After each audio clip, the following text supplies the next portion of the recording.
안녕, 유학 인사이트야. 요즘 조기 유학에 관심이 많은 부모님들이 굉장히 많을 텐데 그 중에서도 뉴질랜드는 영어권 국가 중에서 교육 환경도 좋고 안전하다는 평가도 받고 있어서 그래서 지금 사람들이 굉장히 많이 눈여겨보고 있어. 하지만 정작 알아보려고 하면은 정보가 흩어져 있거나 정확하지 않은 말들이 좀 돌아다녀가지고 헷갈릴 수밖에 없거든. 그래서 이번 영상에서는 내가 뉴질랜드 조기 유학에 대해서 조금 현실적으로 그리고 좀 정확하게 정리를 해줄게. 끝까지 보면은 준비 절차부터 비용, 학교 생활, 진학까지 핵심만 정리할 수 있으니까 꼭 끝까지 봐줘. 뉴질랜드는 OECD 국제 학업 성취도 평가에서 매년 상위권을 유지할 정도로 교육 시스템이 잘 정비가 되어 있어. 가장 큰 특징은 암기식 수업보다는 토론, 발표, 탐구 중심의 교육이란 점이야. 그래서 아이 스스로 좀 생각하고 표현할 수 있는 힘도 좀 기를 수 있게 해주는 구조야. 또한 자연 환경을 활용한 교외 학습과 체험 중심 활동이 많아서 학습 스트레스를 줄이면서도 좀 몰입도 있는 그런 교육이 가능해.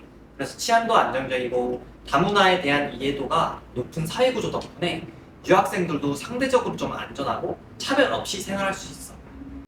뉴질랜드 학제는 1학년부터 13학년까지 써.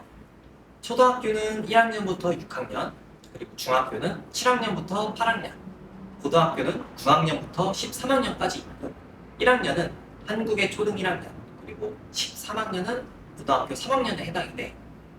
유학생은 초기 입학 시 영어 실력에 따라서 이솔이라는 영어 보충 수업을 지원을 받을 수가 있어.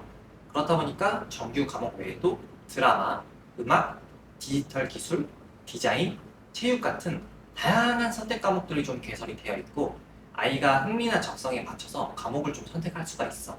그렇다 보니까 학습할 때 있는 그런 스트레스가 크지 않고 진로 탐색 기회도 충분하다는 점이 제일 강점이야. 뉴질랜드에는 공립학교와 사립학교 모두 유학생을 받고 있어. 공립학교는 학비가 상대적으로 저렴하고 그리고 현지 학생들이랑 함께 수업을 들으면서 언어와 문화 적응이 좀 빠르게 이루어지는 편이야. 근데 그에 비해서 사립학교는 소규모로 하는 수업이랑 그리고 전문화된 커리큘럼 그리고 높은 대학 진학률 같은 장점이 있지만 공립보다 학비가 2배에서 3배가량 더 비싸. 그렇다 보니까 이런 예산이랑 자녀의 학습 목표 그리고 성향을 잘 고려해서 선택하는 게 중요해. 홈스테이는 현지 가족과 함께 생활하면서 자연스럽게 영어 실력과 문화를 익힐 수 있어. 학교에서 공식적으로 연결해주는 홈스테이는 안전과 생활 관리가 잘 이루어져 있고 담당자도 아이의 생활을 정기적으로 이렇게 점검을 하고 있어. 또 다른 방법은 부모가 함께 이렇게 동반을 해서 현지에서 거주하는 방식이야. 이거는 초기에 적응하는 것에 있어서 좀 도와줄 수 있다는 장점이 있지만 다만 비자 조건이랑 생활비 부담이 커질 수 있다는 점도 좀 고려를 해야 돼. 그래서 12세 미만은 부모 동반이 반드시 필요하고 13세 이상부터는 가디언 제도를 통해 단독 유학이 가능하다고 보면 돼. 첫 번째, 원하는 학교에 지원서를 제출을 해서 입학 허가서를 받아야 돼. 그리고 두 번째, 학생 비자를 좀 신청을 해야 되는데 여권이랑 건강검진, 그리고 보험가입증서, 그리고 예치금 증빙 등이 필요하고 예치금은 연간 학비와 생활비의 50%에서 100% 정도를 요구하는 경우도 있어.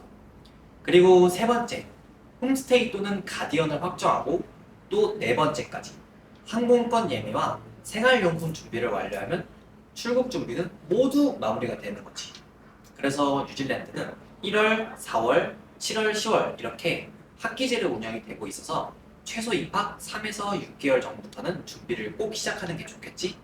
특히 조기 유학은 인기 지역 학교일수록 자리가 좀 빨리 마감되다 보니까 조기 지원이 좀 필요해.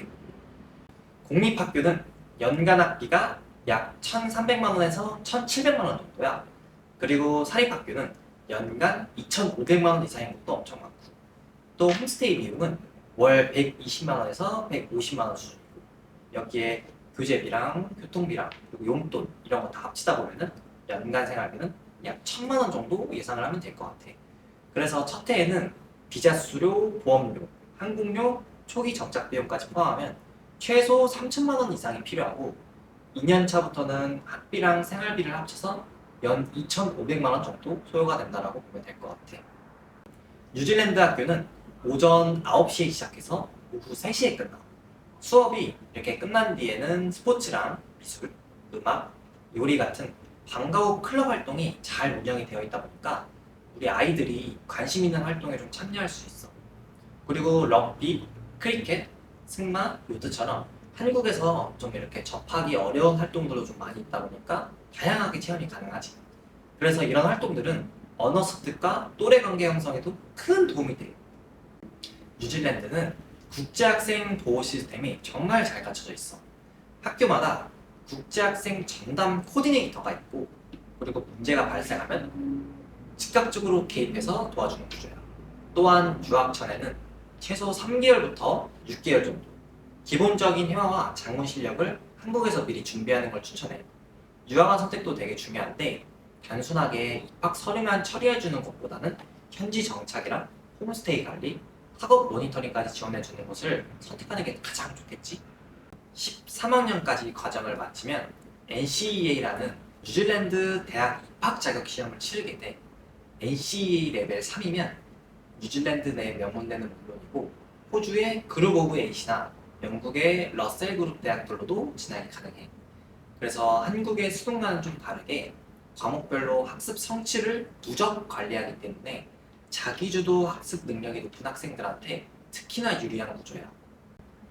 8학년에 입학한 한 학생은 처음에는 영어가 부족해서 어려움을 좀 겪었는데 이스톨 수업과 드라마 클럽 활동을 통해서 빠르게 실력이 좀 늘었고 10학년부터는 전국 영어 연설 대회에 참가할 정도로 성장을 해가지고 최종적으로는 오클랜드 대학에 진학했어.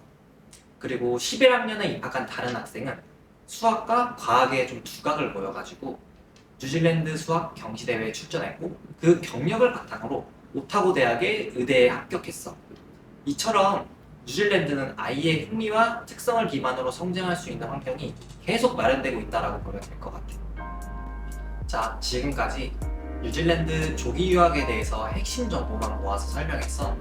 조기 유학을 결정할 때는 우리 아이의 시기와 성향, 그리고 가족의 여건을 종합적으로 이렇게 고려를 해서 계획하는 게 가장 중요해. 그래서 무작정 시작하기보다는 준비 과정 하나하나를 꼼꼼하게 챙기는 게 우리 아이의 적응과 성공적인 유학 생활에 큰 차이를 만들 수 있다고 보면 돼. 궁금한 점이 있다면 댓글로 꼭 남겨주고, 그리고 앞으로도 현실적이고 정확한 유학 정보를 받아보고 싶으면 우리 유학 인사이트 채널 구독과 좋아요 꼭 눌러줘. 그럼 다음 영상에서 또 만나자. 안녕.